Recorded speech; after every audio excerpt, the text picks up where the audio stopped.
Halo semuanya, pada kesempatan kali ini kita akan melanjutkan kembali eksplorasi kita di Microsoft Teams. Kita akan melakukan create assignment atau membuat penugasan. Enjoy! Untuk mulai membuat penugasan, kita dapat menggunakan dua cara sederhana. Cara pertama, kita dapat menggunakan apps bar yang berada di sebelah kiri aplikasi Teams desktop maupun website version yang kita miliki. Sebagaimana dapat kita lihat di sini, ini adalah apps bar. Salah satu apps bar adalah icon assignment. Kita dapat menggunakan icon ini dengan cara mengklik assignment. Selanjutnya kita akan dihubungkan pada assignment page yang berisi semua kelas Teams yang kita miliki. Silakan kita tentukan salah satu kelas Teams di mana kita akan membuat sebuah penugasan di dalamnya. Sebagai contoh, saya akan memilih 11 Science 3 di sini. Klik. Kemudian next. Ya. Kita akan dihubungkan langsung pada assignment page di kelas 11 Science 3. Ini adalah cara yang pertama. Cara kedua untuk membuat penugasan di aplikasi Teams dapat kita lakukan pada halaman awal dari aplikasi Teams itu sendiri. Kembali ke halaman pertama, kita akan disuguhkan pada semua kelas Teams yang kita miliki. Jika cara yang pertama tadi kita menggunakan apps assignment icon pada apps bar di sebelah kiri, yaitu icon ini, cara yang kedua dapat kita lakukan dengan langsung memilih kelas Teams yang kita miliki untuk kita buatkan assignment atau penugasan di dalamnya. Pada cara yang pertama saya memilih 11 Science 3. Nah, untuk cara yang kedua saya akan langsung masuk ke kelas Teams 11 Science 3 itu sendiri. Klik. Menu assignment atau penugasan dapat kita temukan pada bagian WeSpace. WeSpace adalah apps bar yang berada di bagian atas channel general untuk setiap Teams yang kita miliki. Ini adalah assignment menu yang terdapat pada WeSpace. Dengan mengklik bagian ini, kita akan langsung dihubungkan pada assignment page atau halaman penugasan. Pada halaman ini terdapat 3 bagian utama. Yang pertama adalah draft. Draft adalah untuk penugasan yang telah kita buat tapi belum kita publikasikan. Yang kedua adalah penugasan yang sedang dalam proses. Dan yang ketiga adalah penugasan yang telah selesai dilakukan. Artinya siswa sudah melakukan turn in atau pengumpulan tugas. Namun tentu saja walaupun semua siswa telah mengumpulkan tugas, proses feedback, proses penilaian masih tetap dapat dilakukan. Untuk membuat penugasan yang baru, kita menggunakan icon create. Klik create. Untuk membuat penugasan, kita dapat menggunakan penugasan yang sudah pernah kita buat sebelumnya. Adapun penugasan yang sifatnya quiz, kita dapat menggunakan bagian yang kedua. Pada saat ini kita akan menggunakan assignment full, artinya di bagian ini kita dapat membuat bentuk penugasan yang lebih lengkap dan juga komprehensif. Klik create assignment. Kita akan segera dihubungkan pada bagian assignment page yang merupakan blank form yang dapat kita isi dengan bentuk penugasan yang akan kita berikan kepada siswa. Tentu saja di bagian atas ini ada judul dari penugasan yang akan kita buat. Bagian di bawah judul add kategori ini menunjukkan jenis kategori dari penugasan yang kita buat. Bagian add kategori ini dapat dikosongkan, tidak perlu diisi karena sifatnya hanya pengelompokan dari penugasan-penugasan yang kita berikan kepada siswa. Bagian kedua adalah instruction. Ini merupakan bentuk petunjuk atau informasi mengenai penugasan yang kita berikan. Di sini kita menjelaskan bentuk penugasan ataupun keterangan-keterangan lain yang diperlukan. Ini adalah instruction yang saya berikan bagi penugasan yang saya buat kali ini. Kita bisa menggunakan settingan numbering atau bullets yang tersedia di sini, sebagaimana kita mengaplikasikan Microsoft Word. Setelah menambahkan petunjuk dari penugasan yang kita berikan, kita dapat melampirkan sumber-sumber bacaan. Dengan mengklik bagian ini, Add Resources, kita akan dihubungkan pada halaman ini. Terdapat banyak option yang diberikan oleh Teams untuk menambahkan sumber-sumber atau acuan dalam mengerjakan penugasan kita yang kita sediakan untuk siswa. Bagian pertama, kita dapat melampirkan file yang terdapat pada OneDrive kita. Bagian yang kedua, kita dapat melampirkan file-file yang terdapat di kelas notebook yang terhubung secara otomatis dengan Teams. Bagian ini akan kita diskusikan pada video terpisah. Bagian yang ketiga, kita dapat memberikan acuan dalam bentuk link atau alamat website. Bagian yang keempat adalah new file. Kita dapat langsung membuat halaman baru dalam bentuk Word, PowerPoint maupun Excel yang akan langsung terlampirkan pada penugasan yang kita buat. Bagian yang kelima adalah lampiran yang terdapat pada Teams yang kita miliki. Bagian yang terakhir adalah upload from this device. Ya, sebagai contoh kita akan melampirkan sumber bacaan yang terdapat pada device yang saya miliki dengan menggunakan upload from this device. Kita akan terhubung pada halaman Explore folder di device teman-teman. Selanjutnya teman-teman tinggal memilih bagian mana yang akan teman-teman lampirkan. Di sini saya akan memilih salah satu file, kemudian open. Ya, file tersebut akan segera terupload ke Teams teman-teman secara otomatis. Jangan lupa untuk mengklik done. Ya, ini adalah tampilan lampiran sumber acuan atau sumber bacaan bagi siswa dalam bentuk upload dari device. Bagaimana jika kita ingin melampirkan dalam bentuk website? Lalu kita klik add resources, kemudian pilih link.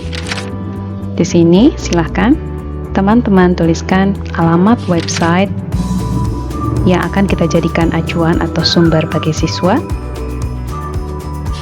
Di sini teman-teman juga bisa menuliskan judul atau tema dari alamat website yang kita lampirkan. Setelah itu, klik attach here. Ini adalah resources kedua yang kita tambahkan pada penugasan yang telah kita buat. Add resources di halaman Teams ini sifatnya tidak terbatas, jadi teman-teman dapat melampirkan acuan atau sumber bacaan bagi siswa yang mendukung penugasan yang kita berikan, baik itu seperti LKS atau worksheet atau bentuk jurnal dan file-file lain. Selanjutnya adalah add points. Add points ini digunakan untuk penskoran. Jadi kita dapat menentukan points maksimal sebagai standar dari penugasan yang kita buat. Yang menarik di Teams adalah add rubric. Kita pun dapat melampirkan rubrik penilaian atau penskoran kepada siswa secara langsung. Ya, sebagaimana kita dapat lihat di sini, ini adalah rubrik-rubrik yang saya punya di Microsoft Teams. Selain menggunakan rubrik yang telah tersedia, yang telah teman-teman buat sebelumnya, teman-teman juga dapat membuat rubrik yang baru atau mengupload rubrik yang telah ada. Upload rubrik ini digunakan jika rubrik yang kita buat itu dalam bentuk Excel. Tidak usah khawatir, kita pun bisa langsung membuat rubrik dengan menggunakan new rubrik. Bagaimana pembuatan rubrik, pengembangan, dan juga aplikasinya di Microsoft Teams akan kita bahas pada video terpisah. Adapun pada kali ini saya akan menggunakan rubrik yang telah saya gunakan sebelumnya, yaitu rubrik homeostasis in mammals. Diklik rubriknya, berikutnya next. Nah, ini adalah tampilan rubrik yang teman-teman miliki. Di sini teman-teman pun dapat melakukan modifikasi atau penyesuaian terkait dengan rubrik yang akan teman-teman gunakan pada penugasan kali ini. Teman-teman dapat melakukan perubahan pada proporsi penilaian di rubrik tersebut atau bagian lain yang memang dianggap perlu. Jangan lupa untuk mengaktifkan poin yes ini, yang artinya akan dilakukan perhitungan penskoran berdasarkan proporsi nilai yang kita miliki. Setelah semuanya sempurna dan sesuai menurut kepentingan teman-teman dalam penugasan kali ini, jangan lupa klik button attach here. Rubrik yang kita pilih akan otomatis dilampirkan pada Teams yang kita punya di sini. Sebagaimana kita lihat di sini, poinnya adalah 100. Dan pada penugasan ini saya menggunakan rubrik homeostasis in mammal. Teman-teman pun dapat melakukan cek ulang dengan mengklik bagian rubrik homeostasis in mammal. Seperti ini adalah tampilan dari rubrik yang juga akan muncul pada siswa nantinya. Close. Ya. Berikutnya adalah assign to. Pada bagian ini kita dapat menentukan pada kelas mana saja penugasan ini akan kita berikan. Teman-teman dapat melakukannya pada multiple class, jadi tidak usah membuat penugasan di setiap kelasnya. Kita dapat melakukan ini secara multiple dengan cara mengklik bagian di bagian kanan ini. Nah, di sini akan muncul semua Teams yang kita punya. Jika penugasan ini akan kita berikan juga pada kelas-kelas lain seperti halnya yang saya lakukan. Saya akan berikan penugasan pada 11 Science 1, kemudian pada 11 Science 2. Teman-teman dapat mengklik kelas-kelas ini. Setelah muncul tanda checklist di bagian kanannya, itu artinya penugasan yang teman-teman buat juga akan berlaku di dua kelas yang lain ini. Penugasan dapat juga kita buat untuk siswa tertentu, misalnya untuk kebutuhan enrichment, pengayaan, atau bahkan remedial. Untuk mengaktifkan fitur ini, kita harus menonaktifkan multiple classes yang tadi kita lakukan. Kita uncheck dulu.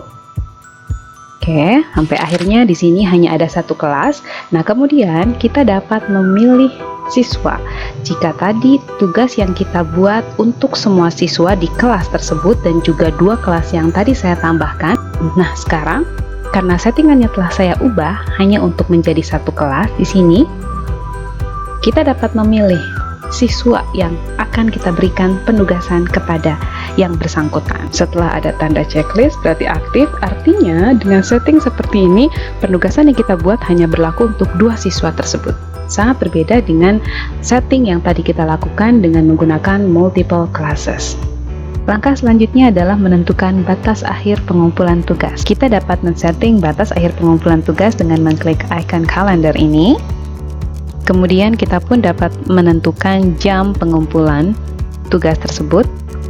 Dengan mengaktifkan bagian ini, kita dapat menentukan batas akhir pengumpulan tugas dengan menentukan jam akhirnya. Secara default atau secara standar Teams, seperti yang kita lihat di bawah, pengumpulan tugas dapat dilakukan di luar batas akhir, artinya siswa masih dapat mengumpulkan tugas yang kita berikan atau menyelesaikan tugas yang kita berikan, atau kita sebut juga dengan turn in submissionnya, itu di luar batas akhir. Namun apabila kita ingin mengubah setting tersebut, yang artinya kita tidak mengizinkan submission atau pengumpulan tugas di luar batas akhir, kita bisa menggunakan fitur edit di sini. Klik. Di sini kita dapat menentukan close date selain due date itu sendiri, yang artinya dengan mengaktifkan fitur ini tidak akan ada siswa yang dapat mengumpulkan atau mengsubmit hasil karyanya di luar batas akhir yang kita tentukan. Nah, yang terakhir adalah setting di Microsoft Teams. Di sini kita dapat menentukan pada channel mana notifikasi dari assignment atau penugasan yang kita buat ini akan muncul sebagai informasi awal untuk siswa. Standarnya akan muncul di channel general. Seperti yang kita lihat di bagian kiri ini, saya punya 3 menu, ada general dan 2 channel lain yaitu biologi dan fisika. Artinya karena Teams dapat digunakan untuk semua mapel, kita dapat membuat satu Teams untuk semua mapel, maka di sini pun kita dapat secara spesifik menempatkan notifikasi di channel tertentu. Klik bagian edit. Selanjutnya akan muncul pilihan channel. Jika misalnya memang penugasannya fisika, maka klik sampai ada tanda checklist seperti ini dan done. Artinya notifikasi dari penugasan akan muncul di bagian biologi. Kita dapat melakukan pemeriksaan kembali mengenai kelengkapan assignment atau penugasan yang telah kita buat. Jika penugasan yang kita buat ini sudah siap dipublikasikan atau diberikan kepada siswa, jangan lupa untuk mengklik button assign ini. Namun apabila teman-teman ingin menyimpannya terlebih dahulu untuk kemudian dikaji ulang di kemudian hari, silakan klik button save. Adapun button yang terakhir ini digunakan jika teman-teman ingin membatalkan penugasan yang teman-teman buat ini. Penugasan yang telah teman-teman buat akan muncul di halaman assignment page seperti ini. Kita akan mengeceknya di channel biology sebagaimana settingan yang tadi saya lakukan. Ini adalah notifikasi penugasan yang terdapat pada channel biology. Melalui channel ini, siswa akan mendapatkan notifikasi terkait dengan penugasan yang kita buat. Informasi lengkap ada di dalamnya. Selamat teman-teman telah membuat penugasan di Microsoft Teams. See you on the next Teams Explorations. Bye!